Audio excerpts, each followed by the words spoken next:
fiscales mejorarnos. Y ahí ya estamos con el diputado nacional Ricardo Gil Lavedra. Bienvenido, Ricardo. Bueno, varios temas para conversar en esta tensa relación entre el gobierno y la oposición. La última semana, diputados le dio media sanción a un proyecto suyo, que es la reforma del Consejo de la Magistratura. Esta iniciativa, Ricardo, ¿a qué apunta y qué perspectivas hay de aprobación en Senado? Sí, en realidad es un proyecto que aúna a muchísimos bloques políticos, ¿no? Porque fue un consenso sumamente difícil de alcanzar. Y por supuesto lo que apunta es a mejorar el Consejo de la Magistratura, es una reforma profunda, es decir, no se limita solamente a la composición, sino que introduce toda una serie de modificaciones para mejorar el funcionamiento, terminar con los atrasos que hay ahora en la selección de las ternas. Y por supuesto lo que aspiramos es que el Senado pueda darle sanción definitiva y tengamos un Consejo que nos garantice una mejor justicia. Hubo mucha polémica con este Consejo también porque a determinados jueces pareció, por lo menos desde el punto de vista político, que se los protegía y a otros que se los dejaba al descubierto. ¿Ustedes de la oposición observaron eso también por parte del oficialismo? A ver, me parece que es una cuestión de la realidad. Hay ciertos jueces sospechados de ser funcionales al gobierno, bueno, que han eludido sanciones disciplinarias por el voto de los 5 integrantes del gobierno. Y ahí se ve plasmado lo malo que es que haya un poder de veto del oficialismo, ya sea para designar los jueces o para evitar sanciones, ¿no? Que el gobierno pueda tutelar jueces que le son fieles o adictos, me parece que es algo que no puede ser defendido. Por eso esta estrategia de elevar de 13 a 18 los miembros del Consejo, entre otras cosas, Ricardo. Sustancialmente romper el poder de veto. Ha habido también una decisión de los diputados de privilegiar un poco más la representación profesional por sobre la política, porque los miembros que se incorporan no pertenecen al estamento político, sino al profesional, ¿no? Se han incorporado más abogados, se ha incorporado un juez más, que es el presidente de la Corte, y se han incorporado 2 académicos más. Ricardo, hay mucha polémica por el avance de la oposición para que la jubilación mínima pase a representar el 82% del haber mínimo en actividad. Esta iniciativa, bueno, el gobierno la está intentando bloquear, ya tuvo apoyo dictamen de una comisión, falta por otra parte la de presupuesto, que está presidida por el kirchnerismo. ¿Qué perspectivas hay de avance con esto? Mire, según el reglamento, los proyectos que van a la comisión de presupuesto, si en un mes no tienen tratamiento expreso, se los considera aprobados. Es decir, que reglamentariamente estaría en condiciones de ser considerado en el recinto durante el mes de agosto. Y fundamentalmente el propósito es que podamos discutir nuevamente la asignación de los recursos. Creemos de que la plata del ANSES tiene que ser para los jubilados, no para financiar al gobierno, no para pagar fútbol, no para pagar aerolínea, no para pagar gasto político. Y estamos dispuestos a discutir con el oficialismo a ver cómo se pueden redistribuir recursos para que esto sea posible.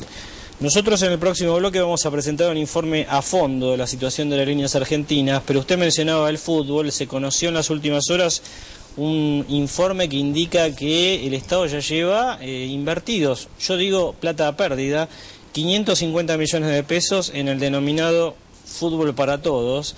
Esta también es una de las cuestiones que está cuestionando la oposición. Es mucho más que eso, es mucho más que eso. Y en realidad nosotros pensamos de que se debe privilegiar en la asignación de recursos a los sectores más vulnerables, más desprotegidos. Y esto tiene que ver con la extensión de la asignación universal, sacarle las condicionalidades y también que los jubilados... Ojo, no se está peleando para que los jubilados ganen 5.000 pesos por mes, sino pasar de una jubilación de 800 pesos, 890 pesos, a 1.200.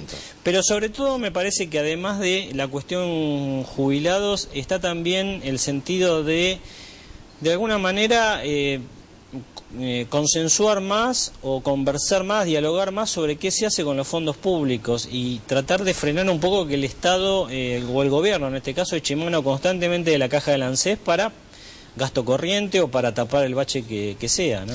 Sobre todo porque los dineros públicos son de todos y en consecuencia lo que queremos del Congreso es la posibilidad de asignar estos recursos que son de toda la población a los sectores más desprotegidos, más vulnerables, que estos tengan una gran prioridad. Y no lo es, por supuesto, la prioridad en el gasto político, ¿no? Ricardo, desde el gobierno algunos sectores dicen que la oposición en el Congreso intenta condicionar a la gestión de Cristina Kirchner. ¿Ustedes qué le contestan? No es condicionar, es marcar un rumbo en el sentido de lo que son las atribuciones del Congreso. La Constitución le asigna al Congreso la facultad de disponer en qué se gasta la plata del pueblo. Eso es facultad del Congreso, no del Ejecutivo. Subvertida, por supuesto, en esta fantochada de los últimos años. Queremos recuperar esa facultad y direccionar, repito, el gasto a lo que el Congreso entiende. El mismo sentido tiene la reforma que están impulsando en el INDEC, que es el organismo, creo, más cuestionado que tiene el gobierno. Sí, claro. A mí me parece que si no tenemos un organismo que tenga estadísticas fiables, no vamos a poder tener ninguna política pública. El daño terrible que ha hecho este gobierno con el asunto del INDEC, mentir respecto de la inflación con mezquinos intereses ha producido un daño espantoso. Gilavedra, ¿le parece que funciona o funcionaba una embajada paralela en Venezuela? No me cabe ninguna duda, porque esto me parece que está más que probado de que las negociaciones comerciales con Venezuela no se hacían a través de la Cancillería, sino que se hacen a través de Debido y un conjunto de personajes, Uberti, ahora secretario personal de Debido, etcétera. Y esto me parece que no es el modo institucional de resolver las cosas. Esto da lugar a sospechas, da lugar a negociados, sobre todo cuando se dice que hay tantos retornos, etcétera. Diputado, el fin de semana el diario Perfil publicó un aviso que me llamó la atención y se lo quería comentar. Es la camiseta argentina, tiene el número 8 en la espalda, dice Alfonsín y abajo señala: volvamos a hacer las cosas bien.